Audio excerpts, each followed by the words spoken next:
All right. So on that note, let's go from like creepy, like goofy things of jarred death into a happy, positive note of our good friend.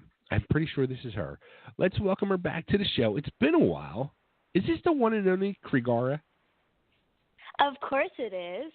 Yeah, of course it is. How have you been? I've been so good. How are you guys? We're not as good as you. Oh, that's not good. We're trying to get up to your level, but we're trying. That's the main thing. But we're getting there. Well, that's good. Now, here, it's funny. So, as I start my investigation for tonight's interview, I scrolling through the Facebook, and I saw a post, and I just started laughing because it reminded me so much of me. And it was a post how you have control issues, and I was wondering how truly hard is it for you? I know it's hard for me to let go of some things and try to let people in on the creative end and try to put their 2 cents in and their thoughts. But how hard is it? I would like to say that it's not so difficult just to, save face. But I do genuinely like to think that I'm a really collaborative person. I like to work with other really creative people as well and respect their inputs and everything. So it's not completely impossible for me. I think when I talk about the whole having control issues when it comes to what I do is like I can get a very clear picture in my head of what I'm seeing, what I'm hearing, all of that. And sometimes I have the ability to bring that to life and other times I don't. But when I feel like I can do this, like I think I can actually do this, that's when it becomes a little more difficult to let other people in to help me. But thankfully, I have a really amazing team of people around me who look at that craziness and go, we can do that. And they're not completely scared by me brainstorming and running around the place like a chicken with its head cut off. So I feel like I have the perfect people around me right now who know how to handle it and kind of reel it all in. Have you ever had a situation where like you're going into a situation like that and you're a minute into the situation with a person and you're saying to yourself, oh, hell no. Oh, no. No. Guys, let's just be honest. I can't talk about these situations very specifically, but I will tell you absolutely yes, I have been in those situations. It's most of the time when I'm like, oh, heck no, this is not going to happen. Mostly, oddly enough, that only really shows up in songwriting sessions for me. That's the number one area that I've come across that problem. And it's a very touchy thing right now because I've been having them more often. But it's just more of a, when it comes to songwriting, we're not curing cancer, we're not saving the world. So to me, I don't try and take it so seriously of like every single lyric of mine has to be in a certain way or every single melody of mine has to be a certain way or whatever. Like if I'm here to work with somebody, like I expect this to be a 50-50 thing. And when I hit that point of like, oh, this is just not going to work is whenever like we're 10 minutes in, throwing out a few things and they're like, no. And then they don't offer anything in return. And I'm like, okay, this is just not going to work. Do you ever, like, if a situation was like that, have you ever, like, felt like maybe it's somebody you're working with and they, because of your age, are, like, not giving you the chance? Honestly, yeah. I started songwriting when I was 11. I think we've talked about this. And I'm not saying that I was, like, the new prodigy songwriter child coming into Nashville at 11 years old, but I definitely wasn't the kid who was writing about unicorns or like my day at school. I did write a song about school, but that's the past.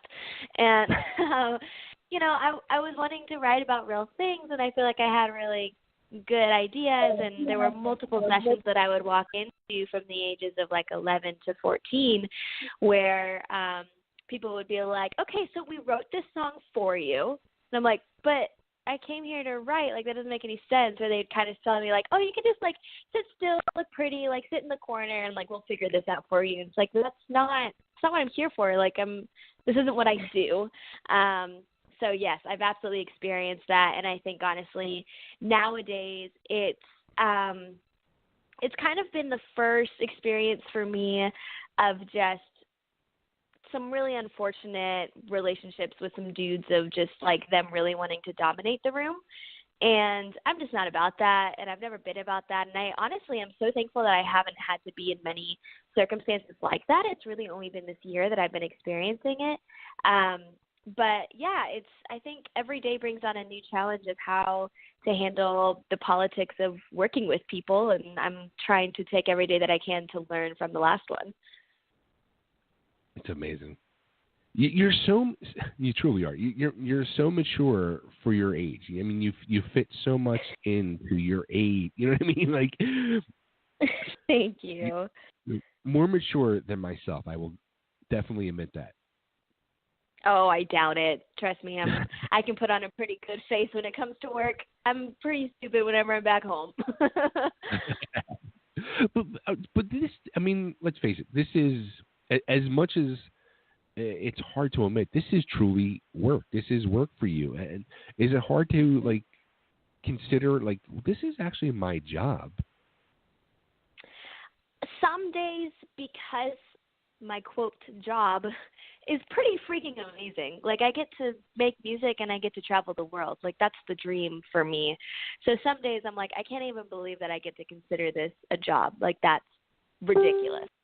And then other days, honestly, like, my job is not quite as simple as writing songs, being in a studio, and then touring or whatever, because of the level that I'm at and because of the control issues that I have where I want to do everything that I possibly can myself.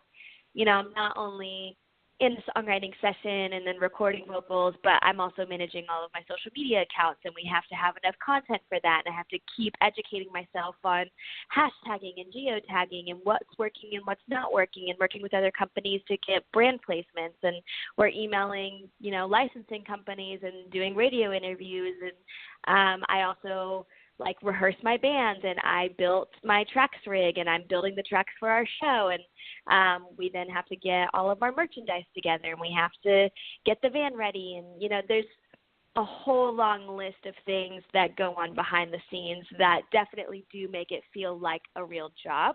It takes up my entire day. It takes up everything that I've got, but at the end of the day, I really can't complain because I get to do what I'm so ridiculously passionate about. And I'm making a living off of doing that at 21. Like, that's ridiculous.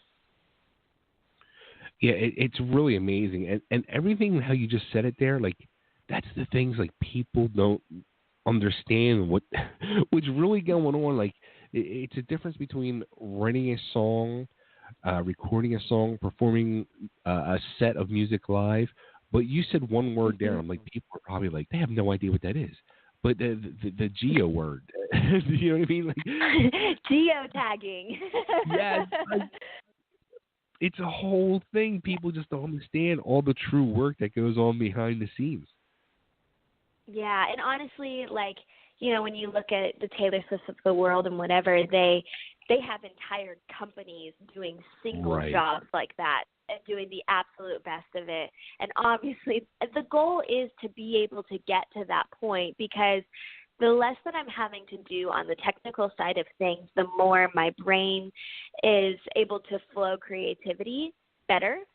And so the goal is to get there. But I'm actually really thankful for the time that I'm in right now, where I am my own video editor. I am my own content creator. Like, I am my own MD. I am MD as music director for a band. I'm realizing different terminology.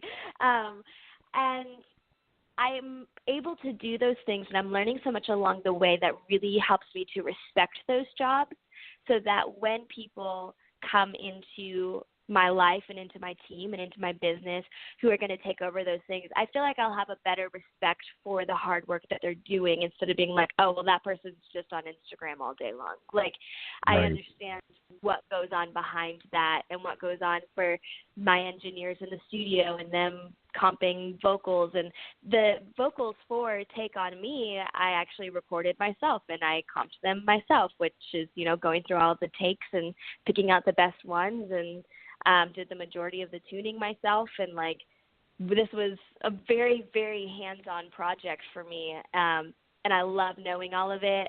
mainly just out of the pure respect for the people who do that daily. All right, before we get into Take On Me, the one question again, like that just may popped in my head as we're saying it, like, so let's go into a day of the life of Krigare. Like, do you actually like have like a set time each day? Like, you're working on music, you're working on social media, you're working on geotagging. You know what I mean? Like, because it really is a job, and you gotta like, like you said, how it takes away where Taylor Swift has that team and that company behind her, and she can more or less kind of focus more on the music, where you gotta like wear multiple hats of the Krigare company and team and handle all that stuff. And it's not just you working on music or video directing, etc. It's doing all those little jobs that people don't realize you got to do. Honestly, it's not down to a perfect schedule for each day, because every single day brings on different tasks that I focus on. So it's not really scheduled out, but I think there is kind of like an overall schedule that tends to happen throughout the week for me. I've learned my limits when it comes to certain areas. So, some songwriters will go and do a session every day for an entire week. Like, they thrive off of writing every single day. Some people will do multiple sessions in a day, and good on them for that. I am not that person whatsoever, and I am not afraid to say that. I just know kind of my limits, not necessarily my limits to my creativity, but what's going to get the best product out of me. And I could totally sit in sessions every single day, but I've just learned for myself personally that the quality of my songs go down the more that I'm just kind of writing for the sake of writing. So I try to be really intentional about the sessions that I go into, of either knowing like I'm writing for this specific project, or I'm writing for this TV show, or for this brief, or I'm experimenting for my album today, or whatever it is. Like, I try and go in with a specific purpose so that I'm able to kind of channel that creativity into an area to get the best product out of it. So my max for me is about 3 sessions in a work week. So usually Monday, Wednesday, Friday, or they're not exactly session days, but that's kind of like a good rough estimate. And then typically, sessions can pretty much take up all day, depending on the session. So that's like just an entire day of songwriting. And then those fillers are the days that I'm creating social content. I'm going through, we bring a videographer on the road with us sometimes, so I'm going through the footage for that and editing like little tour videos together. Some days it's building the set list for the next show that we're playing. Am I going to bring in a new song? If I am going to bring in a new song, then that's a whole nother level of building the tracks for that show and making a specific arrangement for the live show that's different than on the record, sending that to my band, scheduling my band. Like, there's so many aspects, but it is kind of separated into different days naturally. But to answer your question in a summation, it's not totally to a set schedule, and I think that's just because music as a whole is not a 9-to-5 job, so it can't follow the same guidelines as actually being able to set a schedule to your day. Now, it's funny, as myself and Nick, and we've at the end of the year, we do this year-end awards that we've been doing for the last 4 years, and we have a category that's called the Totally Driven Interview of the Year.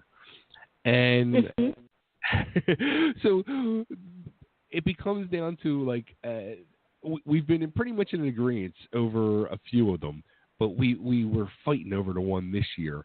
And Nick was fighting for you, and I was fighting for somebody else. But come on, dude, I'm hurt. I'm looking over, and I just sent it over to Nick. So out of the 4 years, you won 3 out of the 4 years for Totally Driven Interview of the Year. And I said to Nick, I just sent it over to Nick. I said, she's already bucking for 4 out of 5.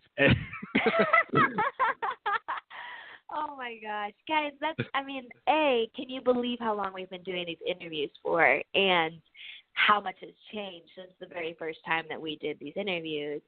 And B, I'm just so flattered that you guys support what I do so strongly, and you view me in such a flattering light that, some days I don't feel like I live up to that, but you guys have truly always been such amazing supporters of me, and I love every time that I get an email from you guys saying, all right, you're doing something new, let's talk. So go ahead, Nick. I'll let you chime in there. Oh, well, the thing is, this year it's a little more complicated because at the end of the year show last year, they told me that I'm not allowed to nominate you this year. So the only thing we can nominate. You all right? Sorry about You that. okay? The only thing we can nominate you for is we're doing a Hall of Fame this year that we started last year. People that have been around almost since the beginning and stuff like that. So they made the rules very clear that I couldn't do it this year. You guys, you're just trying to play against me at this point. I thought you had my support. Oh, it was like a 45-minute debate at the year-end awards on who was going to win. Yeah, it was good. That is incredible. You guys are the best. So this whole new thing, and I was saying to Nick at the beginning of the show, with the new song, the cover of, this is such a classic song, Take On Me. And the scary part is this song came out. I was 14 years old when this song came out, and I remember it like such a big thing, like in 8th grade. This song, and this weekend is my 8th grade 35th reunion. So no it all way. goes hand in hand. And the funny thing is, that's like, incredible. I'm in charge of the reunion, and I'm going to put together like a music playlist, and I'm going to slide this in there. Yeah, of course you are. That's incredible. Yeah, it's crazy. So how did you want to end up covering Take On Me? So we were going to be playing our first round of West Coast shows in California in January. We were opening up for the bands May and Matt Thiessen. And you know, when you're an opener, and especially when you're the third opener, you can do a certain amount of originals, but it's always kind of a smart idea to throw in a cover Sure. to give people something that they can attach to and know the lyrics to, and feel like they kind of made a connection there. And obviously, the goal is that they like the original stuff, but this is kind of an easy in. And so we knew we wanted to do a cover, and my dad's a musician, and both of my parents heavily raised me in 80s music growing up. I've known 80s music better than I've known whatever's on the top 40. I can school just about anybody, no matter their age, in 80s trivia. In my spare time, I'm in an 80s cover band. Like, this is a whole side of me that it's just always been a part of me. So I knew I didn't want to do some like top 40 cover or whatever, and so I wanted to choose something from the 80s. And I was raised to have really high expectations and standards for cover songs, because in this industry, everybody's covering something, especially with the day and age of YouTube, and a lot of even really, really popular artists cover songs on their tours. And the rule that I've always been taught and that I live by is if you're going to cover a song, it should either be completely different than the original or it needs to be better. And obviously the better aspect is really, really hard to do, especially when it's a classic. And so we looked at a few different songs. I think we were looking at Take On Me and, oh, dang, I can't remember the other one, but it was actually one very similar to it. And I looked at it and I was like, okay, why don't we approach this as if Krigare, if I were to have written this song, how would I have done it? And I brought in my band, which they're also their own band, so they're called Rocco. And they, mind you, they are 20 and 22 years old, and they are freaking brilliant, and they put up with a lot with me. And so I just said, hey, guys, this is kind of my idea. I honestly have no idea what I want this to sound like, but can you just run with this and see if we can land on something? And so they came back with pretty much what you hear now. They kind of gave me a rough template of it, and then I went into our home studio. I kind of chopped it up and rearranged it and added those like big hit areas where it's just vocals and then the drums come in and all of that. Reworked it, put down a scratch vocal for it, played it for the rest of my business team to be like, okay, do we like this? Should we do it live? And the mutual consensus was, heck yes, let's see what happens.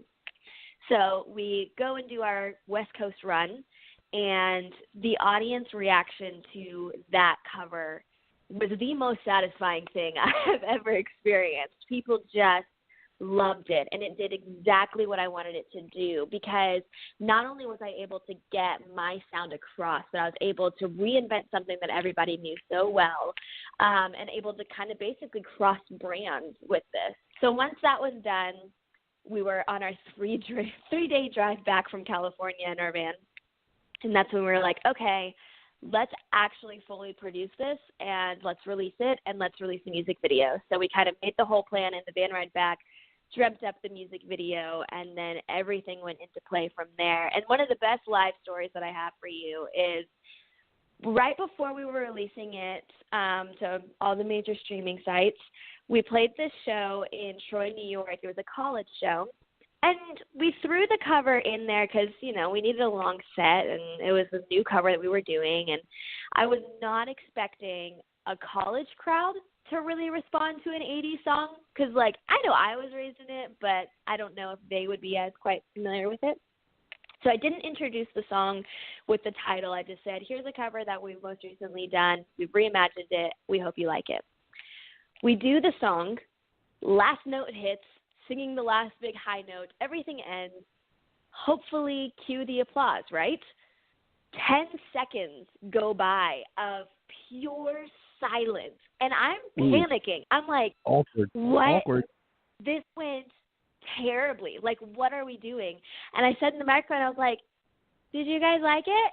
And I mean, they just erupted. They were so shocked, and they wanted more because we do a shorter version live before we had released the full version of it. But their response to it was they were so shocked at what we had done, and they loved it so much that they just like were in awe and waiting for more and didn't know that it was over. Scariest moment for a live performer, but also one of the most memorable moments you could ever ask for. That's awesome. You know, that's the thing too. Like with this song, like and we've talked about this a lot on this show, where we get into these conversations about songs that are covers, and you know, a lot of times people do a cover, and it's pretty much just their version of the original, where you really took this and you made it a Krigare song. That was the goal. But is it scary? I mean, you know what I mean? Because let's face it, it's a classic. It's an iconic classic song. So you're taking it now, and you're taking that piece of clay and you're molding it into your own. How scary is it? Because as you said in the beginning of the show, you're kind of a control freak. So now you're taking somebody else's art and making it your own. So how scary is that? Honestly, it was kind of terrifying leading up to it. You kind of get stuck in your head of, did we just build up a bunch of hype in our own minds that everybody's going to love it as much as we do? And so all of those fears kind of start coming up of like, oh man, maybe our small group of people like it, but what about the rest of the world? And so released it, and obviously like we're getting good responses from it. We were about 2 days into the release, and we had gotten like 300 streams, which is not bad by any means, but it wasn't like incredible. And that was on Monday, was when we were at about 300 streams. I woke up Tuesday morning to 1,600, and now it's at 15,000. So I think it's safe to say that people are starting to like it. We've gained about we've gained basically 15,000 streams in about 48 hours. Oh, that's amazing. That's awesome. Yeah, and it's growing literally by the minute. I get the notification that it's jumped 100 streams in about 15 minutes, and that's just absolutely mind-boggling to me. Too, I saw also on the Facebook page, this song was playing over like arena loudspeakers at a concert or something. Yeah, so I am very fortunate to know some good people who are on tour right now, and Kelly Clarkson just finished her Meaning of Life tour just last week, and she played Nashville on our release day of Take On Me, and her entire crew is my family. They've known me my entire life, and so they surprised me I was out in the audience, and all of a sudden, like, all the pre-show music stops, and they play Take On Me louder than any of the other songs that had been played that night. And so I got to hear Take On Me be played to a freaking arena of people on the release day. Now, how bad do you want to just, like, when something like that is happening, like, I saw your reaction and all, but how bad do you, like, just want to be like, that's me, like, that is me. Oh, that's what I was doing. Trust me, I edited that part of the video out. Oh, that's so amazing. That is so freaking amazing. Now, something... There's no other feeling like that. Yeah, that's... To be in the midst of it all and to see people's reaction as they're getting into it, that's cool. Yeah, it's super, super cool. Now, something, like, I didn't realize this until, again, going through the Facebook page, like, this was, for the video, like, the first time you really, like, did the whole paint thing, the Krigare paint thing with the video? Yeah. Yeah, this was the first time that we really brought that into a video. You know, we've had it for the photo shoot. And something really cool, I can't remember if we had talked about this when we launched Krigarè or not, but the whole paint photo shoot as a whole came together as just like me and one of my best friends who's the photographer, and then another really good friend of mine who was the makeup artist for that. We just were kind of like bored and wanted to do something crazy, and so we did that shoot as a standalone. We had no idea what we were going to do with those photos, but like we just wanted to do it. And that was right before I was rebranding into Krigarè.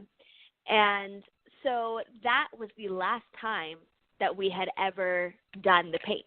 Like, that was the one and only time that it ever happened. And I do a version of it for my live shows, but it's not actual paint. It's makeup and whatever else, and it's not recreating that look or whatever.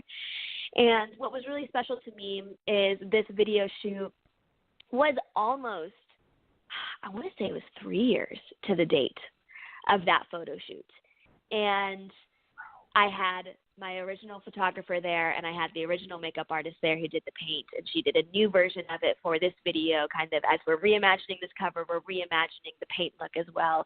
And it was a really cool kind of full circle moment as my career is starting to thrive and lift and do all these things. We're kind of able to all grow together in that, and to have that team of people around me are just, they're not only my closest friends, but they're just the people that I want on my team forever.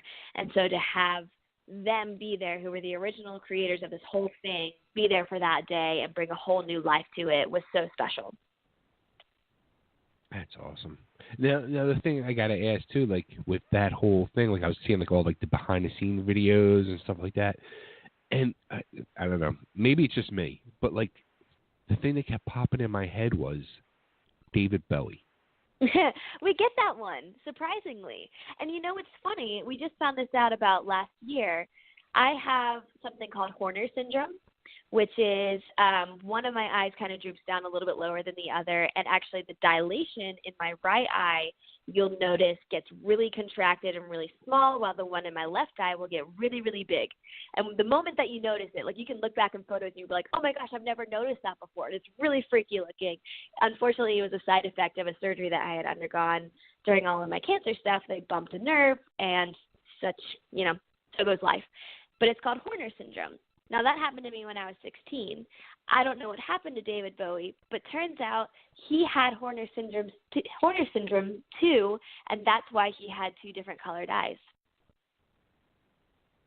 Really? No. So it turns out we have more in common than I thought. Okay. I always thought he had a glass eye. I could be wrong. No, surprisingly, it was actually two different colored eyes. Wow. There's a connection here. So now you got to do a David Bowie song. That's actually a good idea. I may have to take that one on next. There's an amazing catalog to choose from. So it's very overwhelming. I don't know that I could ever do that quite justice. Oh boy. So now, how about like the touring? Like you said, you did a little California run. I saw you were actually out in Hershey, PA, a couple weeks ago.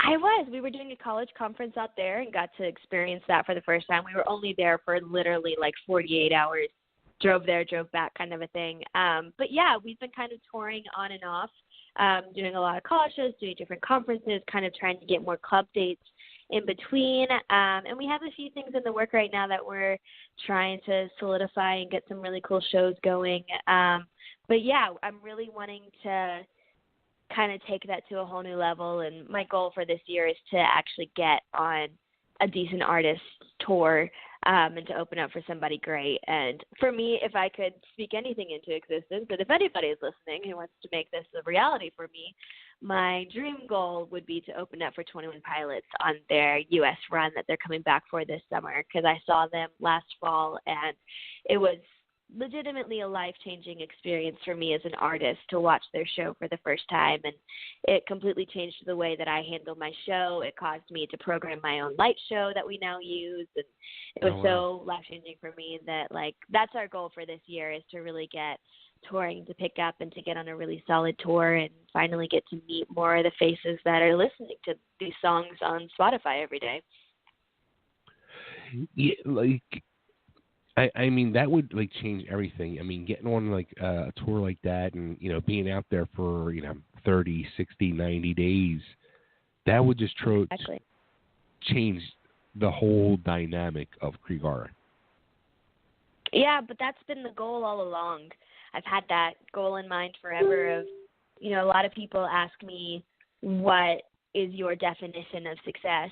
Or what's your goal as an artist? And my overall goal is touring. I've been a tour baby since I've been 2 weeks old. And so for me, my version of success is being able to make a living off of what I do and travel the world while I'm doing it. And I get to do that to an extent right now, but to be gone for months at a time, to live on a tour bus, to be in a different city every night, that's where I thrive. So that's been this goal the entire time, and I feel like we're finally getting really close to it.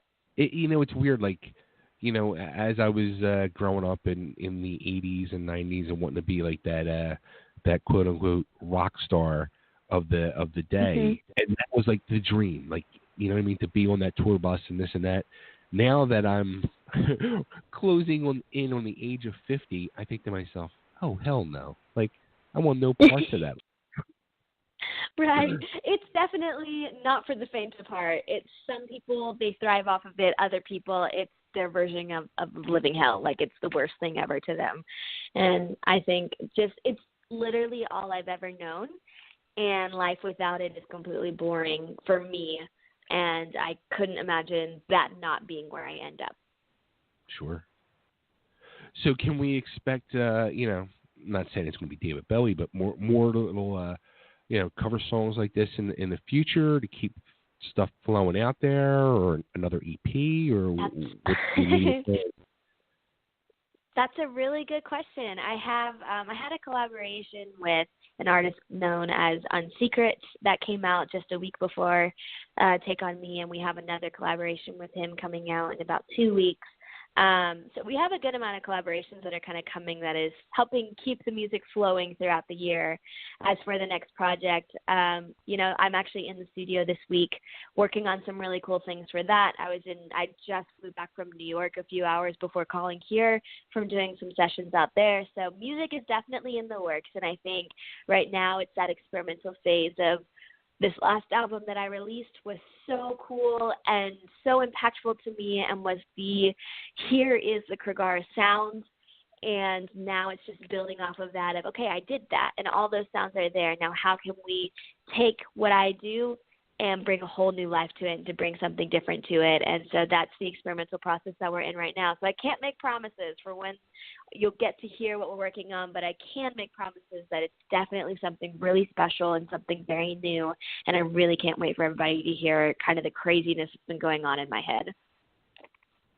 Well, I know another craziness that's going on in somebody's head, and that's Nick. And Nick has this, it really is, like, when he told me the idea, and I don't want to say it on air, but I think he needs to pitch it to you off air for a music video. He emailed me about it.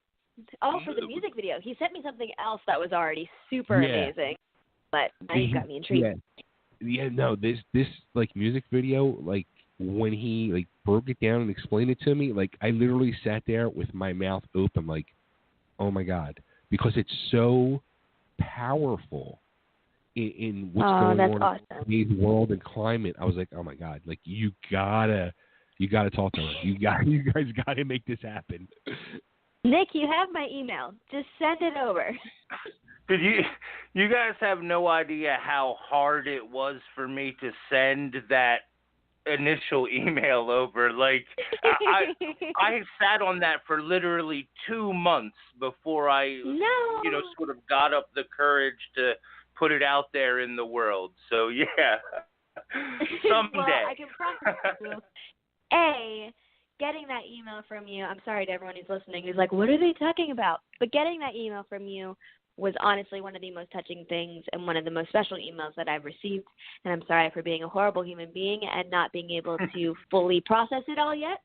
However, like, genuinely, dude, the fact that my music is able to inspire you in so many ways, it's like you hear music the way that I do. Not only whenever I'm writing, I can hear the production of it all, but I immediately see the music video. I immediately see the album cover. I see the visuals. I see the color tone of it all. I see music in color and in visuals, and you seem to do the same thing. And I think that's so amazing, and I'm just so honored that my music can inspire you in those ways, because that's all I've ever wanted for people when they're listening to my stuff. And it really does. Like, I don't think I've ever been able to sort of articulate. I mean, you've been on the show a number of times, and of course, it's always been awesome. But, like, I feel like some days, like, I have to personally thank you for, like, royal blood. Like, my family is so affected by that album. Like, we made a horrible cross-country trip. And everyone has their own, their favorite song and stuff. But, like, it really sort of evoked an emotional response. And it may have been, different things that were happening in my life at the time and stuff. But very few albums have sort of spoken to me the way that album does. Wow, I honestly don't have words for that, but thank you for telling me, because I'm incredibly honored. Well, even going back to the award thing that we did this past year, there was something you said, Nick, and I remember, I can't remember exactly what you said, but I was just like, at that point, like, I have no argument. And even Jannetty, who's not on right now with us, but he even said, he's like, how can you argue with that? Do you remember what it was? And it was something about how the album touched you, and it was to do with getting you through the fire and everything you guys went through.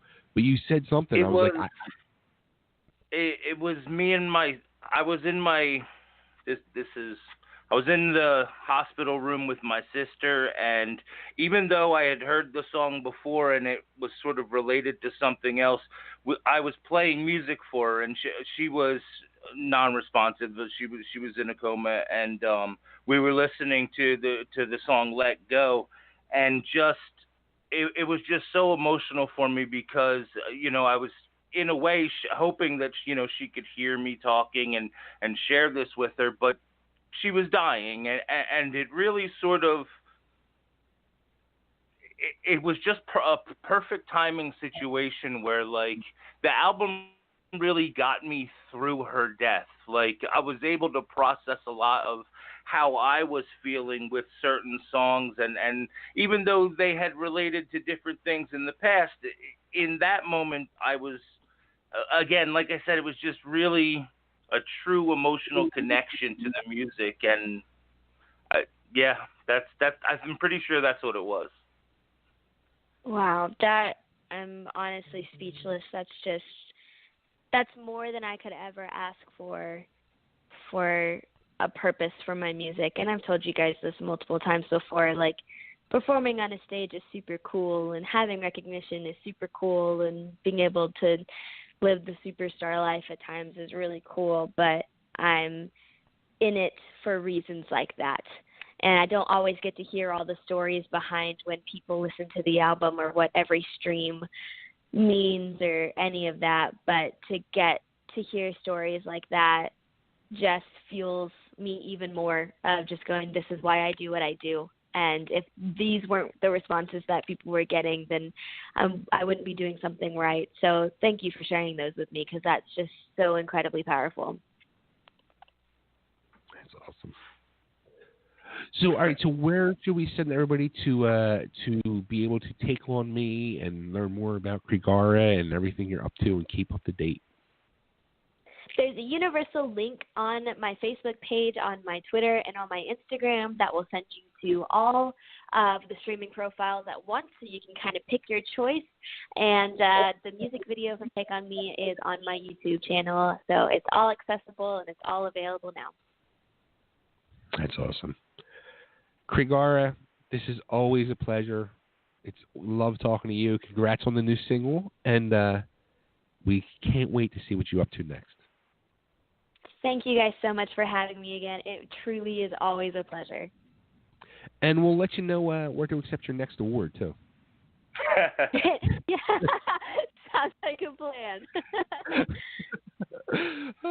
All right, take care, and we'll talk soon. Sounds good. Have a good one, guys. You too. Bye-bye. Bye. All right, there she goes, the one and only Krigare. Check her out. She's beyond amazing. New single out there, Take On Me, the Aha classic. That's good stuff. You Dude, know, I'm telling you, like, I straight rock out to that song, Royal Blood. Like, me and the kids, my daughter and her friends and stuff in the minivan, like, flying down the highway at like 60 miles an hour, dude. Just straight rocking out to it. Like, I don't care. Like, I legitimately love the song. Like, that's awesome. Whatever. Dude, I was seeing more videos like being made. Like, the more she talks, like the more, like, in my head stuff starts to flow. And like she was saying about, like, you know, how you were saying how, you know, playing that song for your sister, and, you know, just imagine that, like, you know, people's different meanings for the song and hearing it, where they're hearing it for the first time, or when they're hearing it, you know, however many times later, and it just, something strikes with them about that song finally, like, and how are they listening to it? Are they listening to it on CD? Are they listening to it on Spotify, on iTunes? You know what I mean? Like, all the different places now. It's just a weird whole thing to really grasp. It's actually powerful too. I mean, deep down. Like, we're 100% Spotify in the car. Like, that's where we listen to music together as a, you know, as a family unit. You know what I mean? And I have sort of a star. Yeah, we could play the song. Yeah, let's play the song. I mean, why not, right? All right, so yeah, let's do it. Here it is. Here's Krigare doing Take On Me.